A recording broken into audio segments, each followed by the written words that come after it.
¿Qué tal, profesor? Buenas tardes. El día de hoy, nuestro grupo Cashwise va a exponer lo que sería el avance del trabajo parcial de nuestro proyecto llamado Money Mind. Yo soy Renzo Llerena y a continuación se van a presentar mis demás compañeros, Farid Coronel, Nicolás Juárez, Franco López y Camila Guani. En el primer capítulo abarcamos el apartado de introducción. Nuestro startup profile ofrece una solución integral para la gestión financiera personal, proporcionando una plataforma fácil que permite a los usuarios controlar sus gastos, sus ingresos y sus presupuestos. Brinda una visión completa de la situación económica de cada usuario, ayudándolos a tomar decisiones informadas y mejorar su estabilidad financiera. La aplicación lleva por nombre Cashwise, que significa el genio del dinero o el sabio del dinero. Con ese nombre se quiere dar a entender a las personas que ellos pueden gestionar también su dinero de manera efectiva e inteligente para sobrellevar sus gastos y saber gastarlo de manera que no genere consecuencias económicas graves en un futuro. Primero, ¿cuál es el problema? El problema se centra en que muchos peruanos presentan dificultades para llegar a fin de mes con los ingresos que perciben, lo que afecta su capacidad para cubrir gastos esenciales como la compra de la canasta básica de alimentos, el pago de servicio, entre otros. ¿Y por qué ocurre el problema? Este problema se origina por el aumento de costo de vida que dificulta a la población de bajos recursos acceder a la canasta básica debido a la situación económica actual del país. El incremento de la pobreza, impulsado por el desempleo y la falta de trabajo, agrava la situación, ya que personas que no tienen ingresos suficientes para satisfacer sus necesidades tienden a tener un problema de situación económica. La falta de hábitos financieros como el ahorro en la población también. ¿A quiénes les afecta principalmente? Les afecta a la población peruana, como ya lo había mencionado, especialmente a aquellos con bajos ingresos. ¿Y cuándo ocurre el problema? Ocurre cuando se acercan los días finales de alquiler de mes del año, cuando los ingresos disponen se agotan o se vuelve difícil cubrir los gastos esenciales para satisfacer las necesidades básicas. ¿Y dónde ocurre el problema? El problema ocurre en todo el país, afectando a las personas de la misma, pero especialmente sectores donde los ingresos son limitados y el costo de vida ha aumentado considerablemente por el transcurso de los años. ¿Y dónde surge el problema? El problema ocurre al momento de satisfacer las necesidades básicas como la compra de alimentos, el pago de servicios indispensables, entre otras necesidades. ¿Cómo llega al usuario el problema? La persona experimenta ese problema cuando no tiene medios para poder realizar pagos importantes que necesitan ser realizados para la supervivencia. Además, debido a malos hábitos financieros, los peruanos pueden realizar un gasto excesivo en estos pagos, el cual podría dejar a la persona en una situación económica crítica. ¿Y cuán grande es el impacto del problema? Los peruanos enfrentan dificultades económicas debido a un aumento del costo de vida, la pobreza y la falta de hábitos financieros, lo que agrava su situación y dificulta su tranquilidad.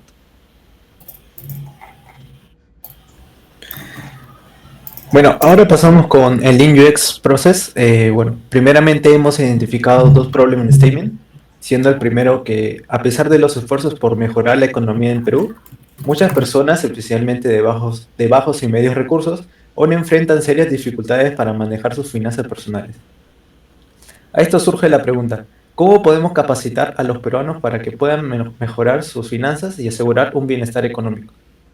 El siguiente problem statement que hemos identificado sería la creciente pobreza y desempleo en Perú está exacerbando la incapacidad de muchos ciudadanos para administrar sus finanzas y ahorrar para el futuro. A esto surge la pregunta, ¿qué estrategias podemos desarrollar y promover el ahorro y mejorar la educación financiera en el Perú? En la parte de assumptions, tenemos la parte de futures, en donde hemos identificado tres características de nuestra aplicación. El modelo de educación financiera, resumen mensual y semanal de gastos, y asistentes personales. También hemos identificado los business assumptions, creemos que al implementar un modelo de educación financiera aumentará la confianza y conocimientos para gestionar sus finanzas.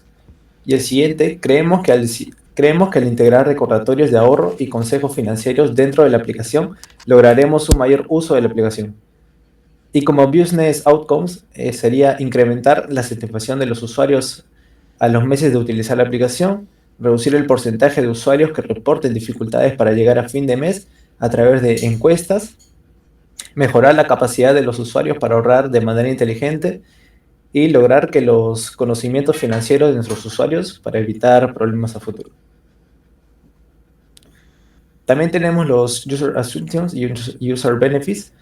En los User Assumptions creemos que los usuarios quieren poder mejorar su situación económica y bueno, también suponemos que nuestros usuarios tienen problemas para gestionar de manera eficiente sus gastos y el ahorro.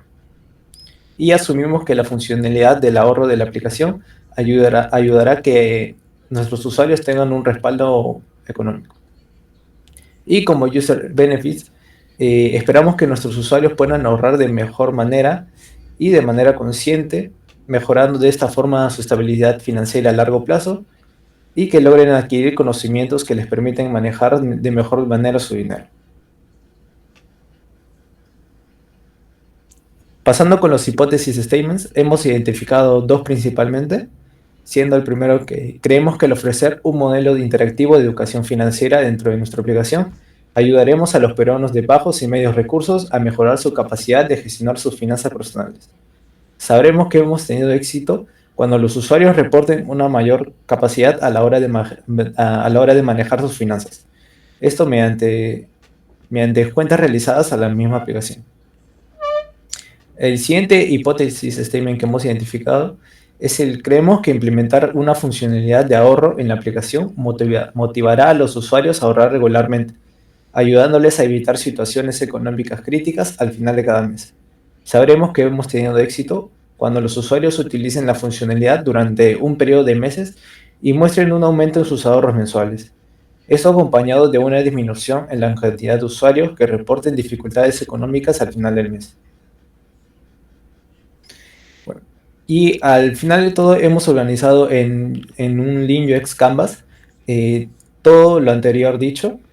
Tenemos la problemática de nuestro negocio, que serían nuestros problem statements, las ideas de soluciones, los beneficios de los usuarios, nuestros usuarios objetivos, qué esperamos de ellos y bueno, nuestros hipótesis statements.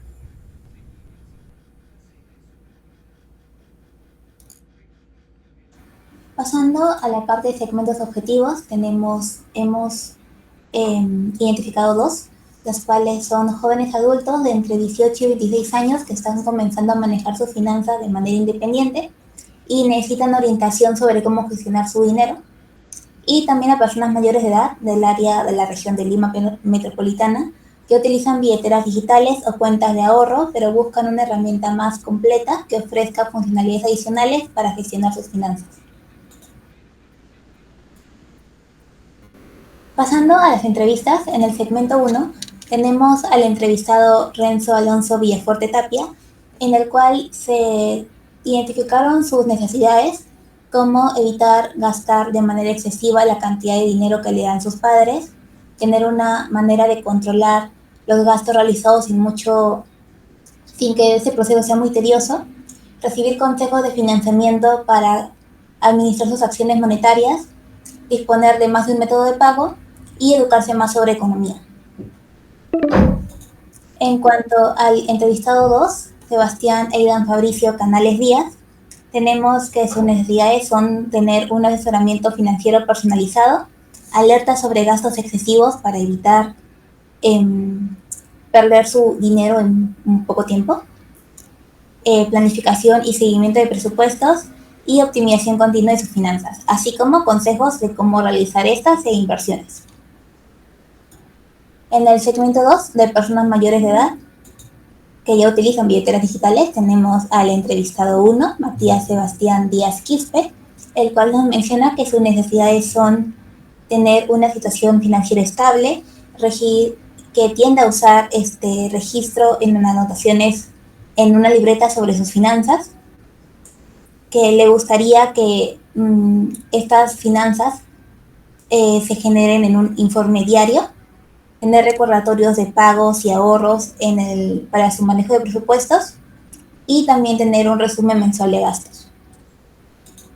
Y en cuanto a la segunda entrevistada, a Nico Vaz Muñoz, ella nos menciona que quiere una interfaz intuitiva, que sea de rápida accesibilidad, tener recordatorios sobre sus metas de ahorro, tener alertas sobre gastos excesivos también asesoramiento personalizado, consejos de inversión y comparación de precios en diferentes productos como un valor agregado. De aquí podemos concluir que los entrevistados del segmento 1, para ellos es importante mantener el control de sus gastos y las alertas serían una buena opción para abordar esta necesidad. Y en cuanto al segmento 2, ellos piensan que una interfaz que sea tanto intuitiva y rápida es la prioridad más alta, ya que esto sugiere la facilidad de uso y velocidad de respuesta. Y también los recordatorios y metas de ahorro son funcionalidades claves tanto como para Matías como para Ani, ya que ellos buscan una mayor organización y control en sus finanzas a través de estas notificaciones automáticas. Aquí se puede ver las necesidades del primer segmento objetivo en un gráfico estadístico y aquí la del segundo segmento objetivo.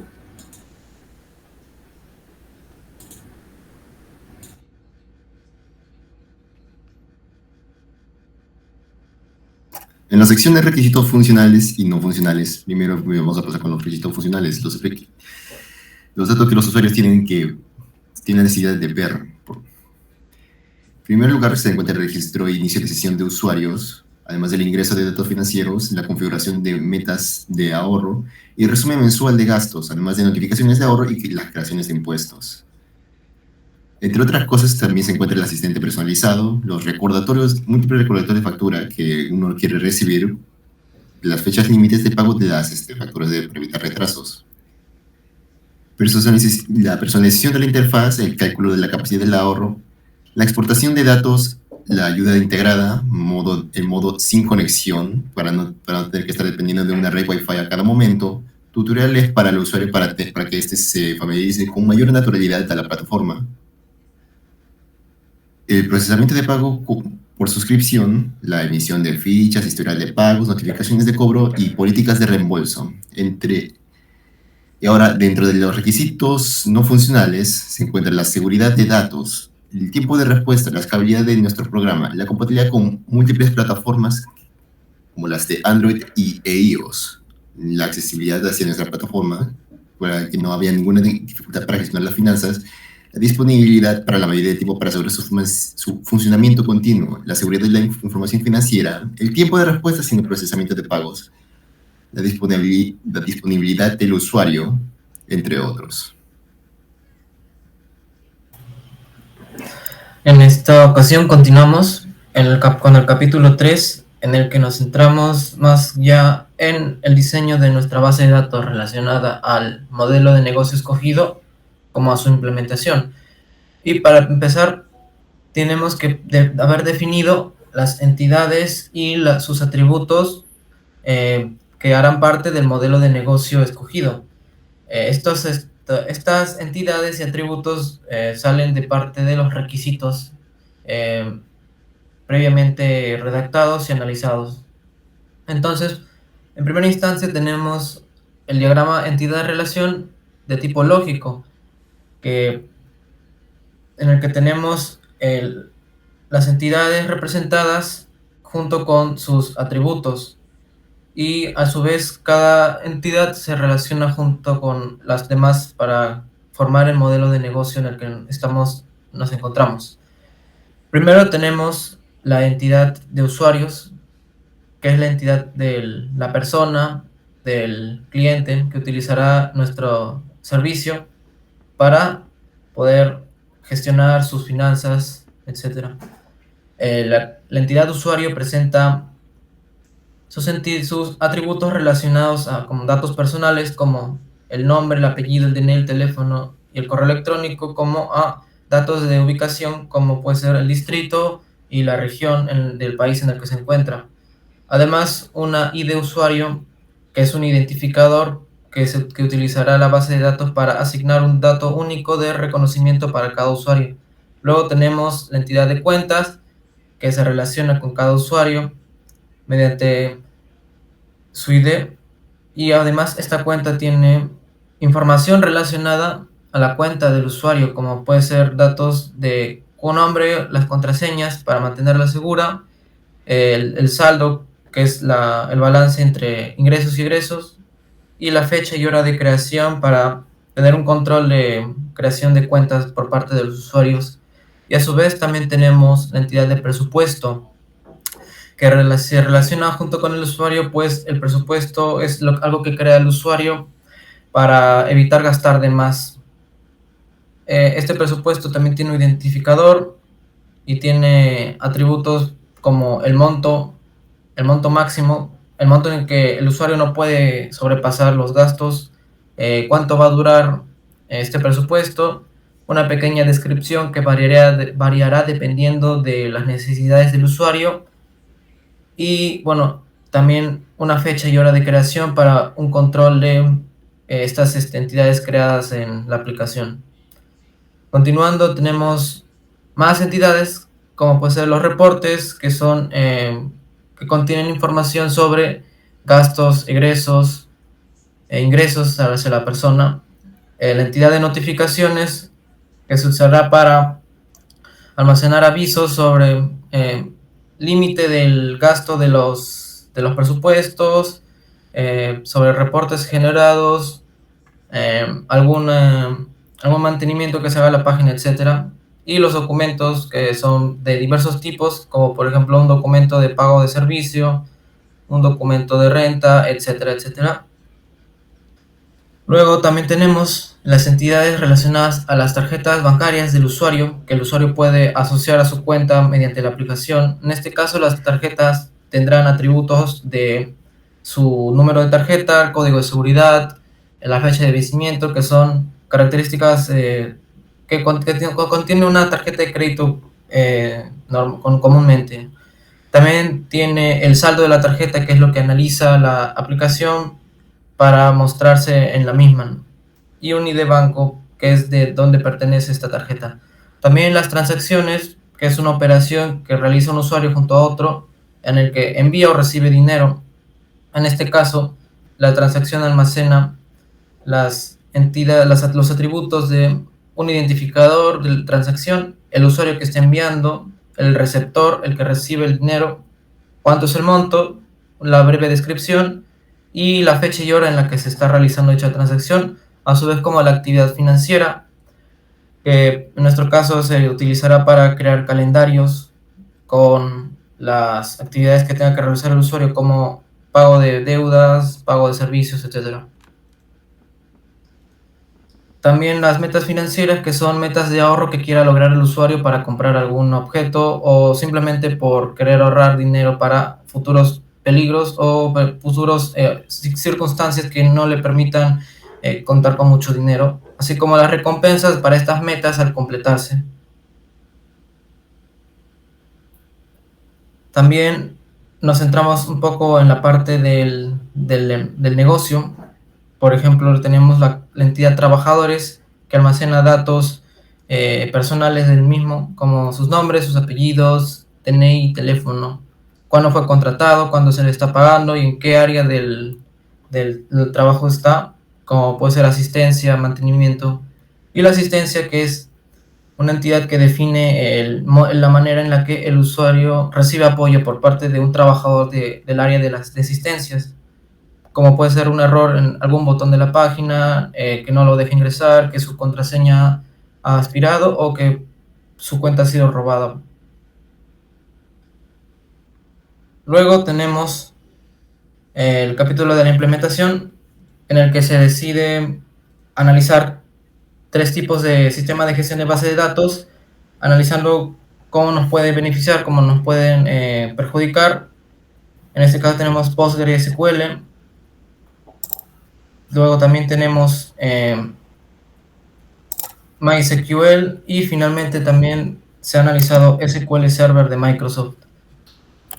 En conclusión, después del análisis se eligió implementar la base de datos en PostgreSQL debido a los diversos beneficios que nos pueden ayudar para el modelo de negocio elegido, como puede ser la escalabilidad.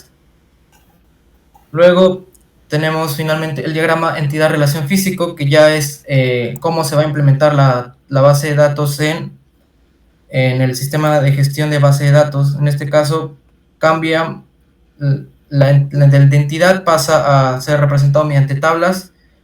Sus atributos ahora son columnas filas y columnas, y contamos con llaves primarias y llaves foráneas, además, y las relaciones.